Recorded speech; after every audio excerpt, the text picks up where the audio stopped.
नमस्ते। जितने आस्था चैनल पर कथा सुन रहे हो, जितने फेसबुक और यूट्यूब पर सुन रहे हो, बहुत सावधानी से सुनना। जब जीवन में कहीं समस्या खड़ी हो जाए, कहीं बहुत विकट समस्या है और कोई हल ना मिल रहा हो जाता है। जीवन में कोई कोई घड़ी ऐसी आके खड़ी हो जाती है जहाँ पर हमको सोचने के लिए भी समय नहीं मिलता। तब शमी की पत्री को चढ़ाने का एक नियम है, बड़ा सुंदर नियम, आपके जीवन में उतारने लायक। श्री शिवाय नमस्तुभ्यं। सारा श्रृंगार मेरे देवाधिदेव महादेव का हो जाए। बहुत ध्यान से सुनना, ये प्रसंग आया नहीं पहले।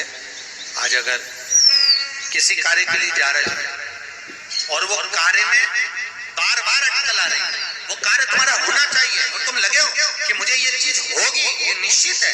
मैंने 10 लोगों को बोल के रखा है, 10 लोगों के हाथ जोड़ के रखे, भैया मेरा ये काम कर देना, भैया मेरे काम, और वो कर ही नहीं रहे। आखिर कारण क्या है? उसके लिए शमी पत्र का प्रयोग किया जाता है। शमी पत्र को शिवलिंग पर चढ़ाकर, वही शमी पत्र को उतारकर अशोक सुंदरी वाली जगह पर चढ़ाकर फिर आप अपने कार्य के लिए चले जाइए। श्री शिवाय नमस्तुभ्यं बोलकर 1 लोटा जल चढ़ाकर जाइए, शिव संभाल। शनि महाराज का भी पांव टूट गया था। टूटा था कि टूटा था? जो अपनी माता संध्या को लात मारी थी, शनि महाराज ने लात मारी तो पांव टूट गया। शनि महाराज की आंख में आंसू। देवर्षि नारद के पास है, नारद जी मेरा पांव टूट गया, मैंने अपनी मां को लात मारी। नारद जी बोले तू तो द्रोषी है, तूने अपनी माता को लात क्यों मारी? कुछ खच नहीं।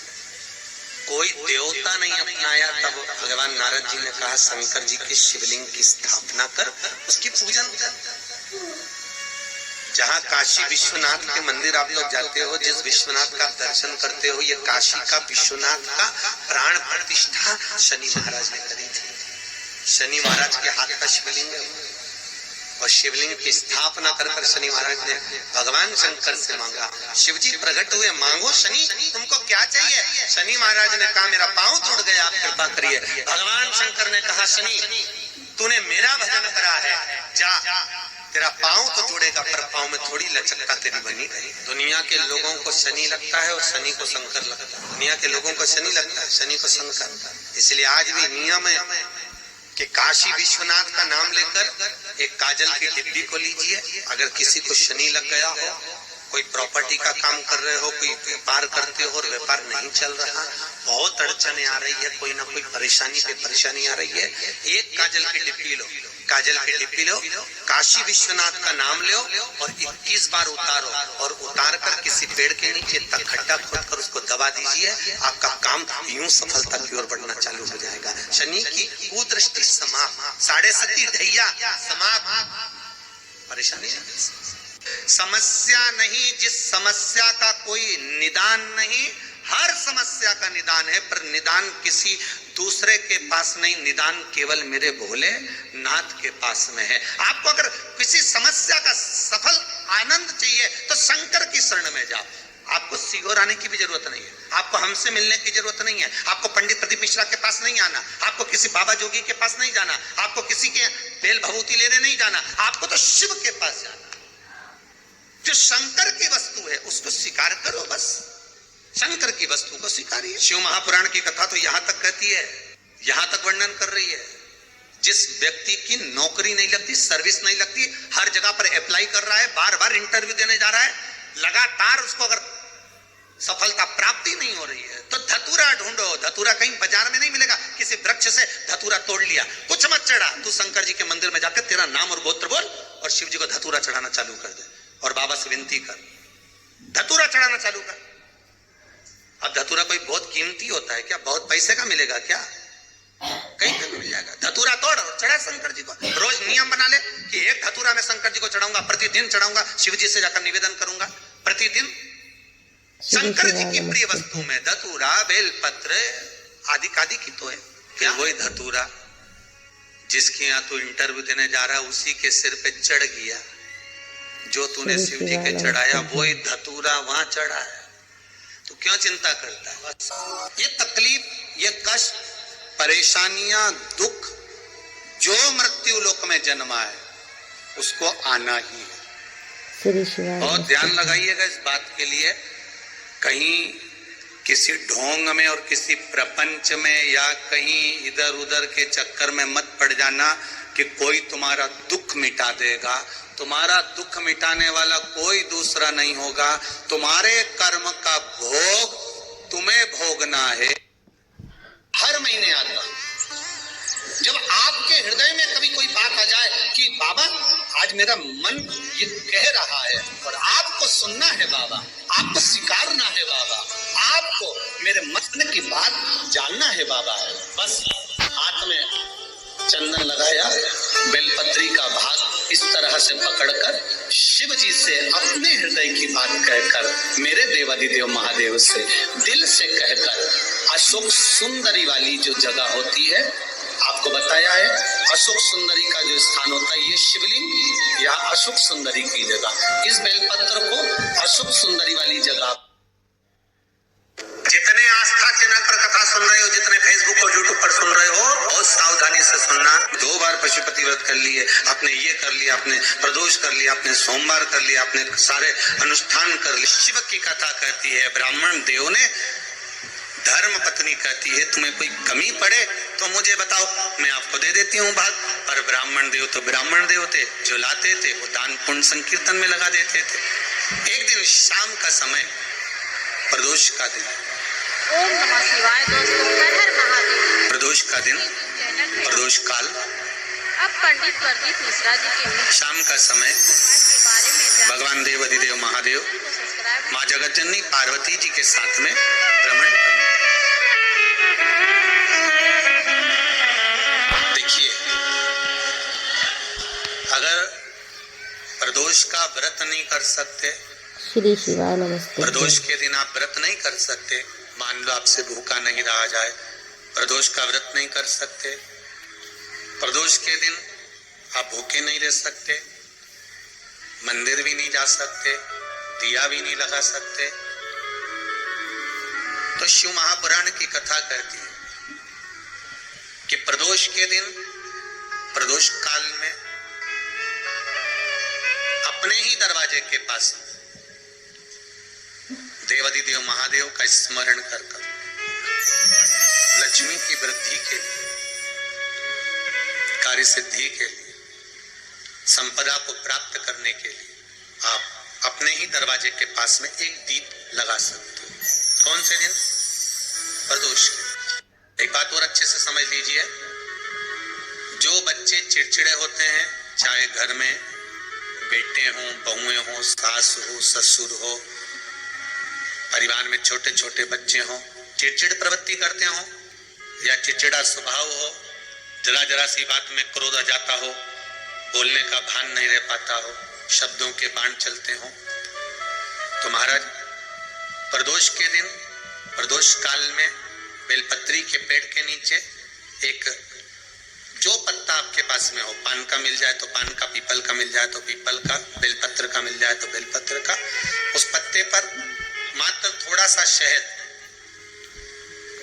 और 7 दाने चावल के रखकर घी का दिया लगा दो महाराज, और थोड़ा सा जल हाथ की अंजलि में लेकर भगवान देवादिदेव महादेव का स्मरण कर कर कि इस बेलपत्री के वृक्ष के नीचे माता लक्ष्मी, पार्वती, सरस्वती विराजमान है। इसी बेलपत्री के पेड़ के नीचे मेरे देवादिदेव महादेव का 12 ज्योतिर्लिंग का स्वरूप प्रकट है, उनका स्मरण कर कर जल चढ़ा दीजिए और उसका स्मरण कर लो जो चिड़चिड़ प्रवृत्ति करता हो, क्रोध करता हो, जिसको बोलने का भान नहीं होता हो, सम्मान नहीं देता हो, अपशब्द कहते हो, उनका स्मरण कर कर आप छोड़ेंगे। एकदम एक प्रदोष करेंगे, दूसरे प्रदोष तक तो आपको कोई दिक्कत ही नहीं। 2-3 प्रदोष कर कर देखिए, बाबा कृपा करें। बच्चों को पढ़ने का कह रहे हो, पढ़ने बैठो, पढ़ने बैठो, पढ़ने बैठो, पढ़ने बैठो, तो एक आध प्रयास बच्चों के लिए भी कर लिया करो कि भाई ठीक है, जैसे वैकुंठ चतुर्दशी वाला उपाय हमारे YouTube पर भी डला हुआ है, आप उसको निकाल कर सुनना। वैकुंठ चतुर्दशी के दिन प्रयास करना, बच्चे लोग विद्या में प्रबल होंगे। उपासना का जो फल है वो 1000 गुना।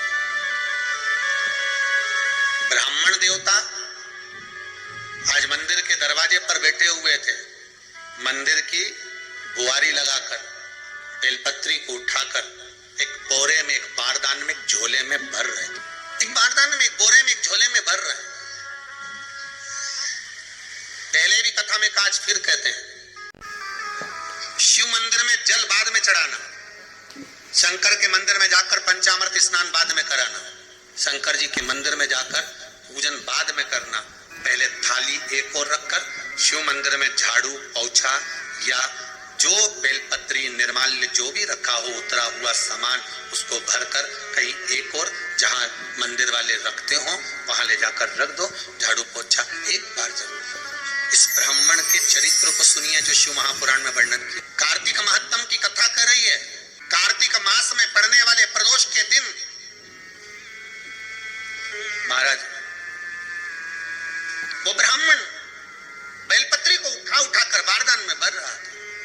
तुम्हारे यहाँ अगर 4 लोग दिवाली मिलने आते हैं ना तो तुमने चप्पल रखने का भी स्टैंड बनाकर रखा है, साइड में उतारिए, देहली पर मत उतार देना, थोड़ा साइड में उतारो, सामने से सब आते जाते रहते हैं, सामने उतारो, सम्मुख में क्यों उतार रहे हो, थोड़ा द्वार पे से दूर उतारो। अभी तो कुबेरेश्वर धाम में काम चल रहा है, आप लोग जो दान दे रहे हो आपके दिए हुए दान से निर्माण चल रहा है। अभी तो आप पहनकर जूता चप्पल भी अंदर आ जाते हो, भले दूसरे मंदिरों में चप्पल पहनकर हमने देखा है, आधिकाधिक मंदिरों में ब्रजभूमि पर भी बहुत मंदिरों में लोग अंदर जूता पहनकर चले जाते हैं, पर जब तक बाबा नहीं बैठा तब तक तो आप पहनकर आ रहे हो। जिस दिन बाबा कुबेरेश्वर धाम में आकर बैठ गया उसके बाद वो दोनों गेट पर चप्पल बाहरी रहे। आओ आप कंकर से शंकर जब शरीर से लगेगा तब सुख भोगोगे, आनंद भोगोगे, सुख की प्राप्ति। अपने द्वार पर भी कितना सुंदर लिखा है भविष्य पुराण के अंतर्गत और विष्णु पुराण में, भृगु बाबा का चरण का चिन्ह भगवान विष्णु की छाती पर रहा। भगवान विष्णु की छाती पर भृगु बाबा चरण का चिन्ह। भविष्य पुराण में लिखा है कि अगर हम मंदिर के द्वार पर घर के चौखट के एकदम सामने चप्पल उतार देते हैं 7 बार दिन भर में से, कितनी बार? 7 बार विष्णु पुराण कहती है ऐसा कोई दिन नहीं होता जिस दिन दरवाजे पर 7 बार लक्ष्मी आकर खड़ी नहीं होती हो। कल एक कथा कही थी आपको कि प्रत्येक मनुष्य के भाग्य में सुख लिखा है, केवल मंथन करना। भविष्य पुराण कहती है 7 बार लक्ष्मी प्रत्येक मनुष्य के दरवाजे पर जाकर खड़ी होती है और द्वार पर चप्पल पड़ी होने के कारणवश वो लौट कर चली जाती है। बहुत ध्यान दीजिएगा महाराज, थोड़ा सा आपको बुरा लगेगा, लग जाए, पर शिव पुराण है, जीवन संवार देगी तो अच्छी बात है, संवार दे तो अच्छी बात है। मंदिर के द्वार पर हम जब चप्पल छोड़ते हैं, जिस मंदिर की चौखट पर चप्पल छोड़ी है, आप जितनी देर आराधना में लगे रहते हैं उतनी देर तक आपकी चप्पल पर जितने लोग लांग कर जाते हैं, जितने लोग लांग कर प्रवेश करते हैं, उसका भी दुख आपके भाग्य में आता चले जाता है। ध्यान दीजिएगा जरा, चप्पल का भविष्य पुराण में पढ़िएगा कभी कि पादुका का महत्व क्या है, पादुका किस ओर उतारना चाहिए, पादुका को कहाँ रखना चाहिए, किस जगह पर बुआरी झाड़ू को रखना चाहिए, किस जगह पर चलनी को रखना चाहिए, सुई उस सुई को जिस हाल में सब बैठते हैं उस हाल में क्यों रखा जाता है?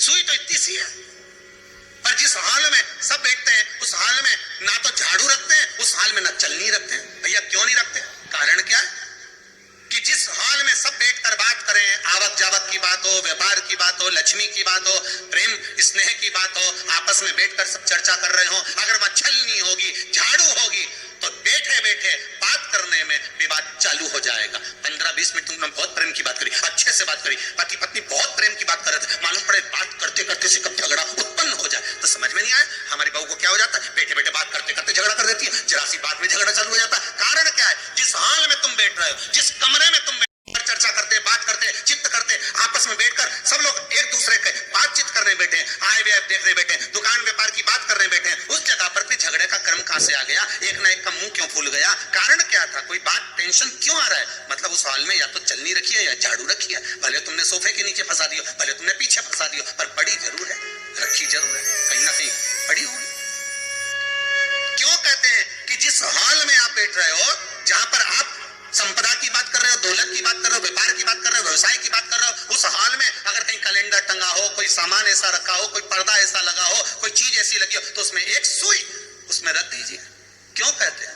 हमारे यहाँ दूल्हा भी जाता है ना, तो उसका जो साफा बनता है या जूता उसको पहनाते तो उस तक में पिन टच करके भेज देते हैं। बोलो सही है कि गलत है? दूल्हा तोरण लगाने जा रहा है, दूल्हा तोरण देने जा रहा है, तो उसके जूते में भी पिन घुसेड़ कर भेजते हैं, पिन लगाकर भेजते हैं, उसके साफे में पिन लगाकर भेजते हैं। एक भले सुई नहीं लगाएंगे तो आलपिन लगाकर भेज देंगे। क्यों भेजते हैं? उसका कारण क्या है कि लक्ष्मी को लेने जा रहा है, संपदा लेने जा रहा है, और जिसको वो ब्याह करने जा रहा है उसका संबंध सुई और धागे के संबंध जैसा हमेशा सिला हुआ होना चाहिए, उधेड़ा ना जाए, कैंची जैसा कटा हुआ नहीं होना चाहिए। एक एक श्री शिवाय नमस्तुभ्यम। आज की कथा को यहीं विराम देते हैं। आपको कथाएं पसंद आती हैं तो हमारे चैनल को लाइक, शेयर एंड सब्सक्राइब करें, बेल आइकन को प्रेस करें और वीडियो को ज़्यादा से ज़्यादा शेयर करें, जिनसे सभी भक्तजन इन कथाओं को सुनकर पुण्य प्राप्त करें और अपनी अपनी परेशानियों को दूर कर सकें। कमेंट में हर हर महादेव अवश्य लिखें। अगर आपकी कोई परेशानी है तो वह भी कमेंट में लिखकर बताएं। हम हो सके तो आपकी परेशानी को दूर करने का उपाय बता सकें। राधे राधे।